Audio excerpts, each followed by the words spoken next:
Donis Kennedy pulled her 7-year-old son Kenny out of class 1 week before schools closed in March. We'll cut off all the other ones. He's been learning from home ever since. So he usually does something in reading, and then he'll do something in math. Come fall, Manitoba's elementary students will be back in class full-time.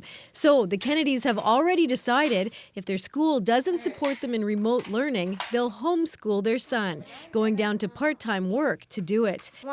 Yay! It's partly to protect him, he has asthma, partly to protect the elders in his life. They're still recommending 6 feet social distancing.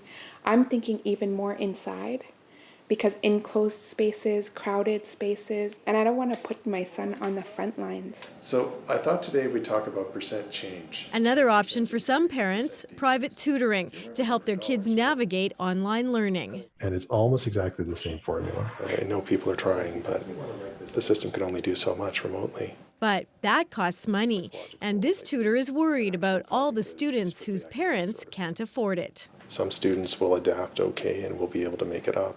But those are only a few of the students. A lot of them are going to slide behind. Education is a provincial responsibility, but there are growing calls for the federal government to step in and bridge the gaps. We have to think of this as a national issue, not just everybody thinking of it individually by province. This advocate says Ottawa responded to the economic crisis.